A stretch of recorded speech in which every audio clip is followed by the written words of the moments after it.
Bismillahirrahmanirrahim. Assalamualaikum warahmatullahi wabarakatuh. Alhamdulillahirabbil alamin. Allahumma shalli ala Muhammad wa ala ali Muhammad. Apa kabar teman-teman semuanya? Bertemu lagi dengan saya di channel Mahkota Hati. Seperti biasa ya, saya tetap berdoa kepada Allah Subhanahu wa taala buat teman-teman semuanya. Saya berdoa dimanapun kalian berada, buat saudaraku semuanya, semoga Allah selalu berikan kesehatan, kemurahan rezeki, hidup barokah, hidup berlimpah. Tetap selalu saya doakan buat teman-teman saat ini yang sedang lagi terpuruk masalah hutang, semoga Allah lunasin hutangnya. Semoga Allah bukakan jalan atas persoalan yang sedang dihadapi. Yang selagi rezekinya sulit, insya Allah Allah luaskan rezekinya. Yang lagi pingin bahagia, punya hajat apapun, semoga Allah kabulkan hajat-hajat apapun itu. Dan yang paling penting nih, selalu saya ingatkan ya buat teman-teman semuanya, ketika berdoa itu selain meminta apa yang kita inginkan, jangan lupa minta ampunan Allah, karena itu kuncinya. Ketika Allah sudah ampuni, insya Allah masalah kita itu akan diselesaikan oleh Allah Subhanahu wa taala dengan caranya, bukan dengan cara kita. Nah, seperti biasa juga, jangan lupa bersyukur. Jangan lupa bersyukur.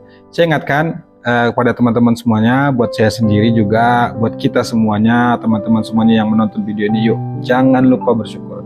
Kondisi apapun, bagaimanapun keadaan kita, lagi banyak hutang kah, mau apapun itu, yuk tetap bersyukur. Selalu saya ingatkan juga bahwa bersyukur itu salah satu cara agar hidup kita itu berlimpah. Nah, kalau kita ingin hidup kita berlimpah, rezeki selalu lancar, harus dengan bersyukur. Selalu saja latih diri kita yang dibangun tidur, mau tidur, alhamdulillah ya Allah aku sehat, aku kuat, aku berkah, aku bahagia, alhamdulillah ya Allah hutangku lunas, alhamdulillah ya Allah hidupku kaya dan lain sebagainya. Katakan itu. Katakan, sudah deh, jangan pikirkan nanti bagaimana caranya, apa iya, dari apa bisa, sementara saya pekerjaannya begini, jangan. Itu urusan Allah. Kerjakan bagian kita melakukan yang terbaik, selalu bersyukur, kemudian biarkan Allah itu menyempurnakan atas ikhtiar yang kita lakukan.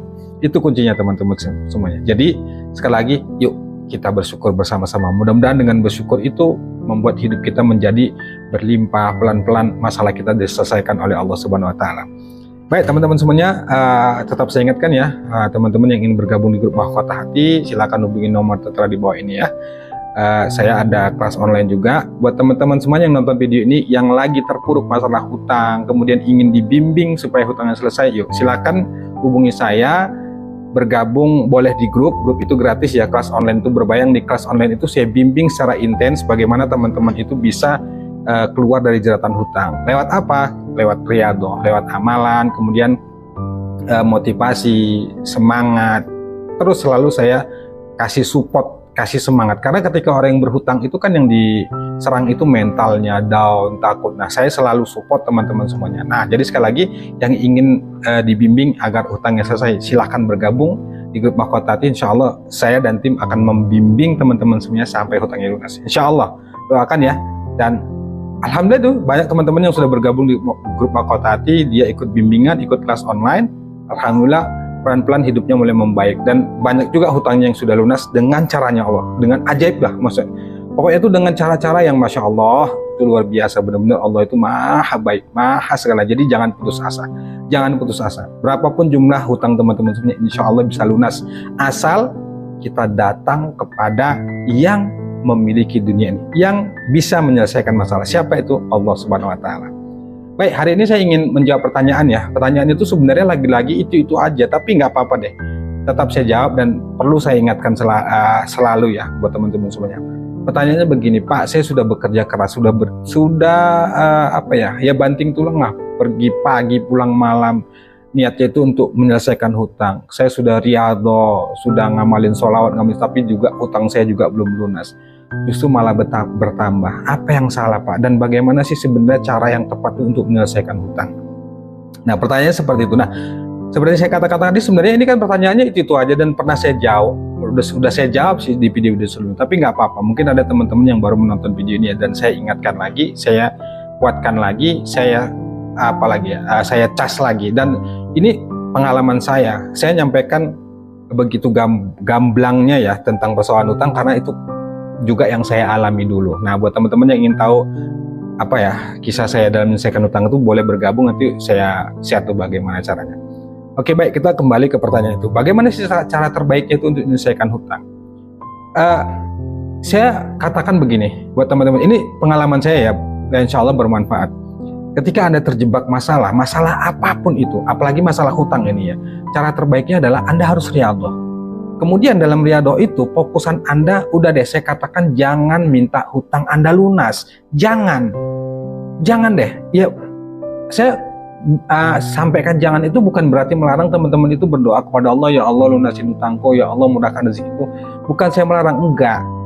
Boleh dan bahkan baik, bahkan Allah itu memerintahkan kita kan, memintalah kepadaku, berdoalah kepadaku, maka akan kukabulkan. Itu artinya kita sebagai hamba itu diperintahkan oleh Allah itu untuk berdoa, meminta kepadanya, memohon. Tapi dalam hal ini sesuai pengalaman, kalau Anda ingin hutang Anda lunas, jangan minta hutang Anda lunas.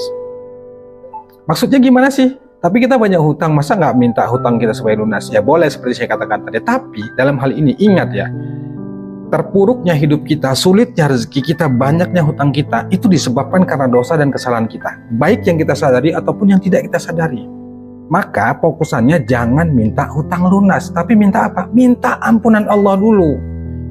Berkali-kali selalu saya katakan ya dalam video saya itu, sudah deh Anda fokusnya minta ampun dulu sama Allah. Nah dasarnya apa? Anda pasti pernah mendengar, bahkan sering mendengar ya. Saya ulang kisah ini ya. Lihat deh Nabi Yunus. Nabi Yunus itu ketika di dalam perut ikan, apa yang dia lakukan? Kita tahu ya di dalam perut ikan itu, atau nggak usah di dalam perut ikan deh. Anda berada di satu tempat di ruangan gitu, nggak ada lampu, pintu tertutup rapat, nggak ada jendela. Pokoknya di ruangan itu Anda merasa gelap, sempit, kemudian sumpek, semuanya lengkap di situ. Seperti halnya dengan Nabi Yunus ya, ketika beliau di dalam perut ikan itu apa yang dia rasakan? Kan pasti sempit, kemudian gelap, kemudian itu sulit sekali, sehingga saat itu dia juga nggak tahu harus berbuat apa. Nah ketika beliau di dalam perut ikan itu apa yang dia minta? Apakah dia minta keluar? Apakah dia minta solusi? Enggak kan? Coba deh nanti dipahami lagi ya kisah Nabi Yunus ketika berada di dalam perut ikan. Apa yang beliau minta kepada Allah? Yang beliau minta itu adalah ampunan Allah. Ampunan, dia meminta ampun, memohon ampun kepada Allah atas dosa yang dia lakukan. Ya pasti teman-teman tahu ya doa Nabi Yunus itu ya, la ilaha illa anta, tidak ada Tuhan selain engkau ya Allah, subhanaka inni kuntu, maha suci engkau ya Allah, sesungguhnya subhana, la ilaha illa anta subhanaka inni kuntu minaz zalimin, sesungguhnya aku ini zalim terhadap diriku sendiri.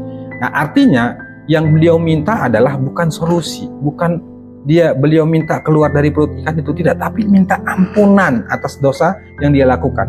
Ya kita wallahu alam, seorang nabi Yunus, dia minta ampun sama Allah, yang saat itu berkah dia berdoa minta ampun sama Allah, akhirnya Allah bukakan jalan, Allah muntahkan ikan itu, dimuntahkan ikan itu, akhirnya beliau tuh keluar, Nabi Yunus tuh keluar.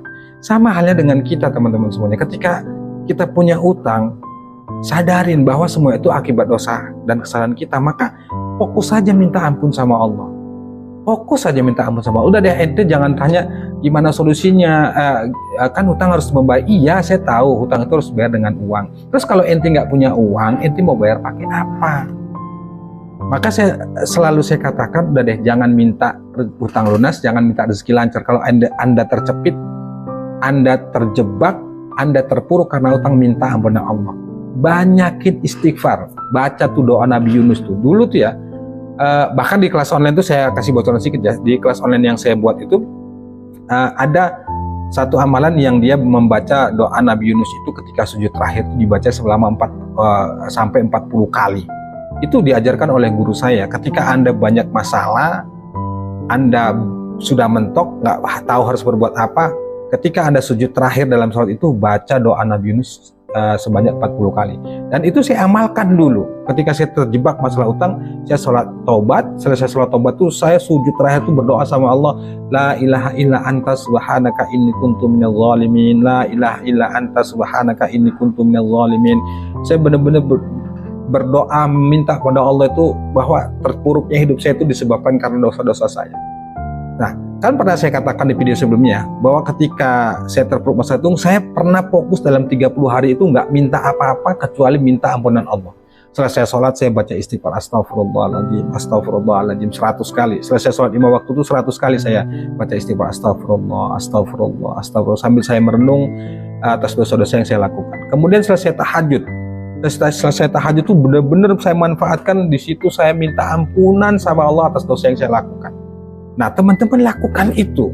Udah deh, jangan minta utang lunas. Saran saya ya, kalau mengikuti cara saya, jangan minta utang lunas, minta aja ampunan Allah dulu. Nanti insya Allah ketika kita benar-benar ikhlas, kemudian menyadari diri kita bahwa ini banyak dosa, banyak kesalahan, sehingga kita benar-benar tulus minta ampun sama Allah, nanti Allah yang akan bukakan jalan atas persoalan yang kita hadapi. Nanti Allah yang akan membimbing kita untuk menyelesaikan hutang kita. Dari mana caranya tuh? Itu bukan tugas kita. Cara Allah itu sangat banyak menolong kita. Cara Allah itu sangat banyak untuk membuka jalan untuk kita, banyak sekali. Jangan pikirkan saat ini Anda seorang nggak ada kerjaan kah, atau Anda seorang pedagang yang keuntungannya kecil, atau apapun profesi Anda jangan lihat itu, tapi lihat betapa Allah itu maha kuasa. Dia bisa memberikan pertolongan dari jalan yang sama sekali tidak bisa diduga manusia. Nah maka teman-teman semuanya, kalau saat ini terjebak masalah utang, nah udah saran saya jangan minta utang lunas. Coba latih ente minta ampunan aja sama Allah dulu. Bener-bener selesai sholat ente istighfar, astagfirullahaladzim, astagfirullahaladzim, terus renungin itu. Video semalam yang baru saya upload tuh boleh ditonton dulu. Saya jelaskan bahwa bila perlu ini ya, catat tuh dosa-dosa Anda di lembar kertas, catat tuh. Pernah mencuri, pernah berbohong, melakukan riba, pokoknya semua itu catat. Khusus kita dengan Allah aja yang tahu. Kemudian di catatan dosa itu ente sodorin nih ke Allah. Selesai sholat tahajud malam hari gitu ya, biar supaya suasananya tuh dapat hening gitu, kita berdua dengan Allah. Dan ente sodorkan tuh sama Allah, bilang sama Allah, ya Allah ini daftar dosaku kepadamu ya Allah. Sebutin tuh, aku pernah berbohong ya Allah, ampuni ya Allah. Aku pernah mencuri ya Allah, ampuni ya Allah. Aku pernah berzina ya Allah, ampuni ya Allah. Katakan itu, akui sejujurnya, dengan ketulisan hati, dengan benar-benar berharap penuh Allah itu mengampuni dosa-dosa kita. Jadi yang sering WA ke saya ini kan, Pak dosa saya banyak, saya pernah berjudi, saya pernah segala macam. Ingat ya, sebanyak apapun dosa yang kita lakukan, ampunan Allah itu jauh lebih besar. Jadi jangan putus asa. Nah sekarang paham ya, saya ulangi, ketika Anda ingin keluar dari jebakan hutang, terpuruknya hutang, maka fokus Anda minta ampun saja sama Allah. Ikhtiarnya bagaimana? Udah entar dulu, ente rasain aja dulu, ente lakuin aja dulu, coba latih 30 hari, ente nggak minta apa-apa, tapi fokus minta ampunan sama Allah. Coba Anda rasakan, pasti itu berbeda ketika Anda meminta, ya Allah mudahkan rezekiku, ya Allah lunasin hutangku. Memang boleh, nggak saya larang, saya nggak melarang itu. Bahkan saya dulu berdoanya itu begitu, dan saya juga pastilah berdoa itu kan yang meminta ya. Tapi dalam hal ini ketika Anda terjebak masalah utang, coba deh latih, dicoba dulu selama 30 hari, ente nggak minta apa-apa kecuali minta ampunan Allah. Coba deh, udah ente gak usah pikirkan rezeki Anda bagaimana, nanti dari mana aja, itu bukan tugas kita. Tugas kita berusaha, berikhtiar, kemudian selebihnya urusan Allah. Insya Allah kalau kita itu lakukan, coba deh, saya yakin pasti ada perasaan yang berbeda dari sebelumnya. Silakan dites ya, dicoba, mudah-mudahan ini bermanfaat, karena itu yang dulu yang saya lakukan. Perkara keajaiban, perkara solusi, perkara hasil, biarkan itu urusan Allah, bukan urusan kita. Jangan pikirkan itu. Tugas kita perbaiki diri, perbaiki ibadah, banyak minta ampun sama Allah. Insya Allah hidup kita barokah, dan insya Allah Allah akan tolong hidup kita. Demikian, Assalamualaikum warahmatullahi wabarakatuh.